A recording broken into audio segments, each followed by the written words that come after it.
In parallel worlds, two lost souls journey from Morocco to Japan, each one dreaming of the other's life.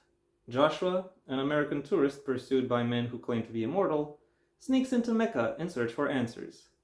Key, a Cree woman in a world where European civilization has collapsed, searches for her own atop Mount Kilimanjaro. Will they unlock the mystery of how their destinies are entwined? Hello, everyone, and welcome once again to the Heir's Lair. I'm your host, Jonathan Taylor. This is the first book review of this channel in the year 2026, and the book I've chosen to talk about on this occasion, as the title will have already given away, is, hold up a little bit so I can pick you up, The Dreams of Ghosts and Indians by Preston Jacobs. Yes, that Preston Jacobs, the former United States Department of Defense auditor, or actually I shouldn't say former.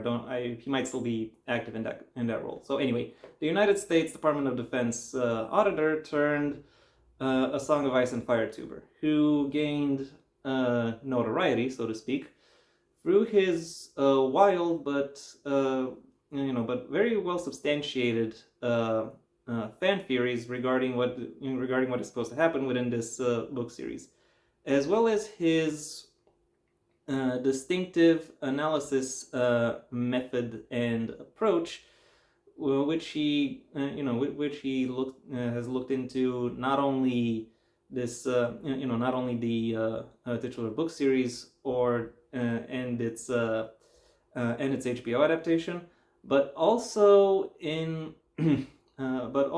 when it comes to other works by that same author, as well as other speculative fiction shows, be they from HBO or other broadcasters.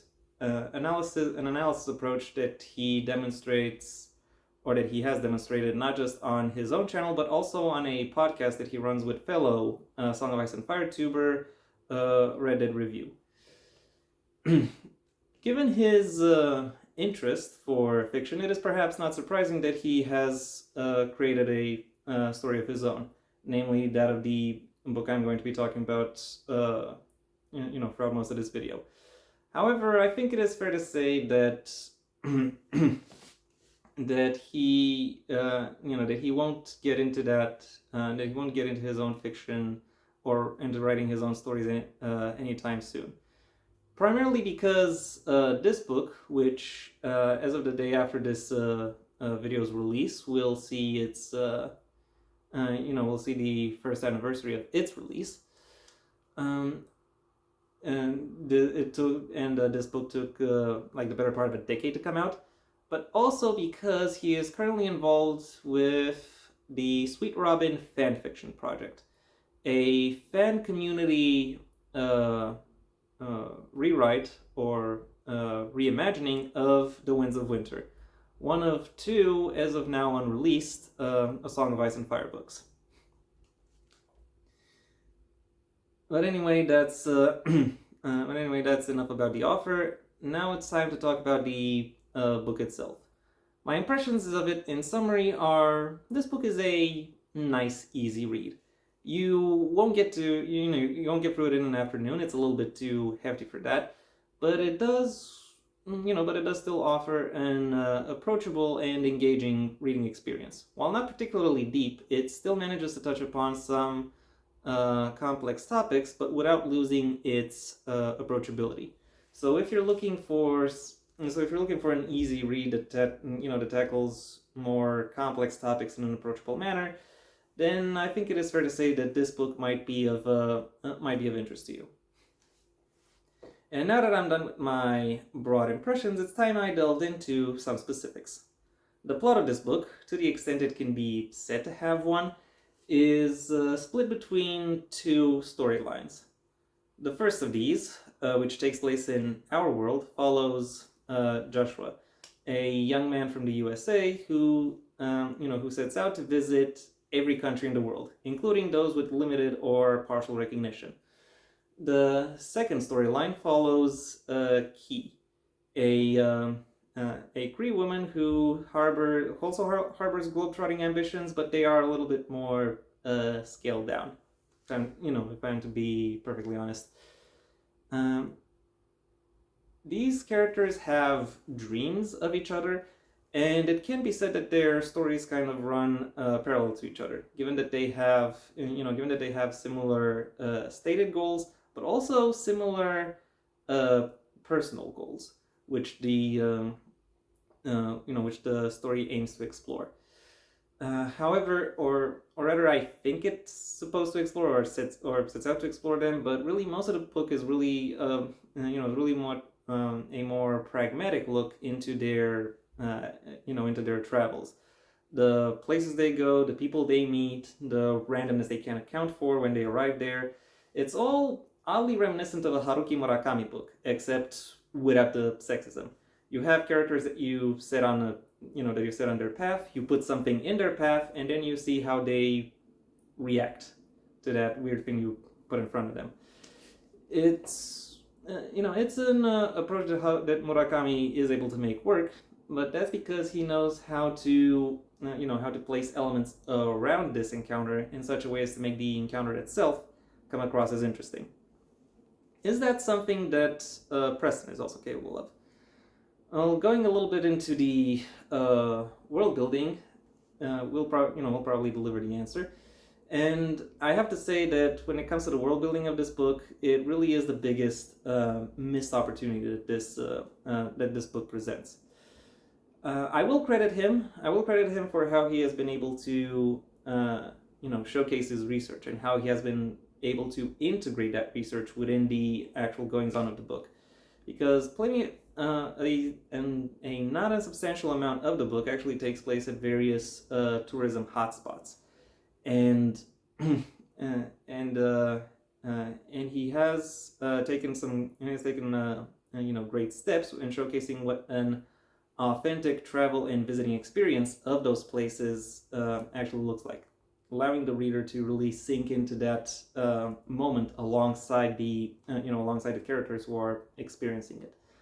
But that is really as far as my compliments regarding the regarding world building extend, because when it comes to things that are distinctive to the book, such as how come these two characters can dream of each other, the book doesn't really delve into the mechanics of that.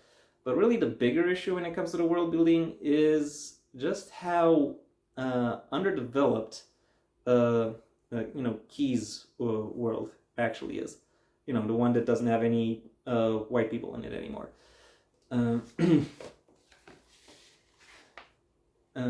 Some nations are explored, some nations are mentioned, and their connections are kind of hinted at, but really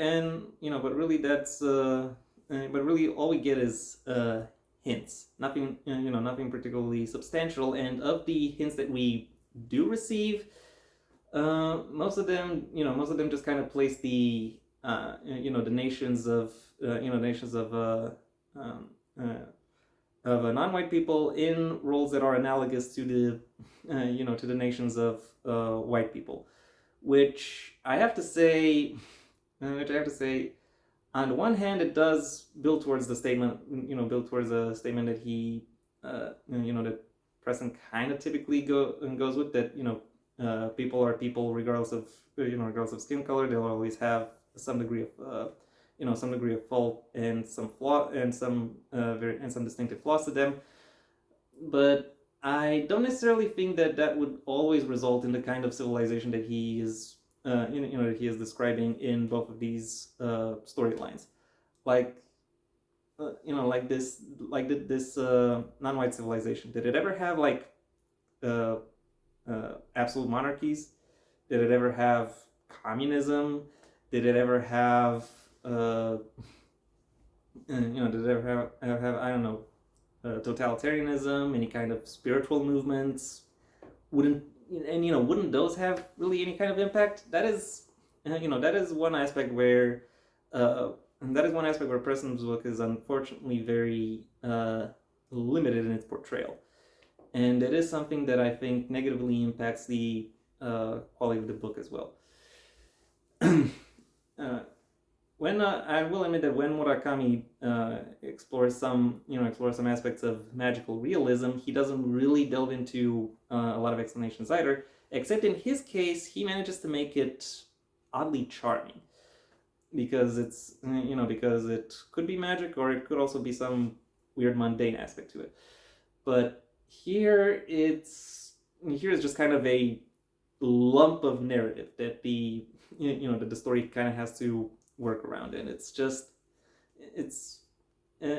kind of it makes everything else harder. It makes everything else much more needlessly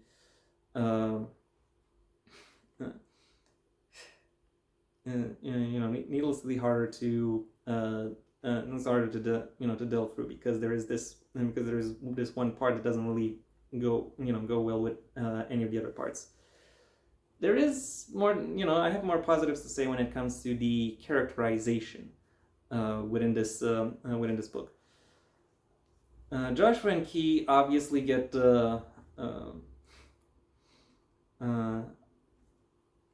obviously get most of the definition, given that they are the characters that the readers will get to spend most of their time with.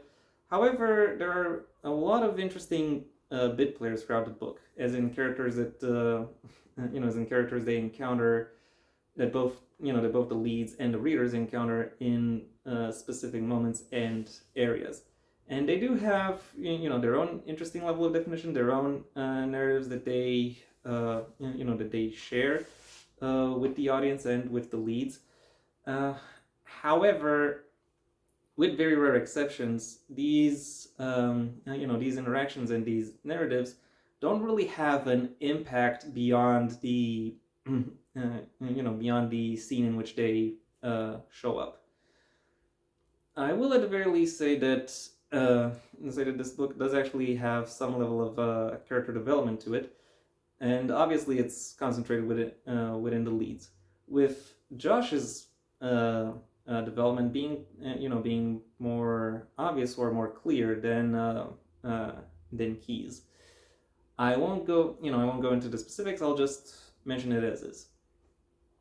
Overall, while I think there are some aspects of this book that could have benefited from being developed a little bit more, I still find myself I still find that this book has plenty of eye-catching and captivating moments to it that are presented in an interesting and engaging manner. My final rating for The Dreams of Ghosts and Indians is a 3 out of 5. And yeah, that was my review. Thank you for your attention. If you enjoyed it, well then please like the video, maybe even share it wherever you think other people will also like the video. If there is anything you'd like to add, either to the book itself or to my review of it, that's what the comment section is for. And if you want to see when my next video gets released, well then please subscribe. And ideally also ring the bell or do whatever else YouTube will ask of you in order to keep you notified. My books, the first of my own Heir to the Empire series, The Next Generation and the Path Not Taken, are available at various book retailers and their respective master links in the description down below. Right past my social media links, which I would suggest you check out should you choose to. And given my third book is on the way, now might be as good a time as any to choose to, because I might just have updates on it. And I know I've been saying that for months now, but it is coming. I have in mind it to release it. I just have to. There's some things behind the scenes that I need to set up first before I can release it.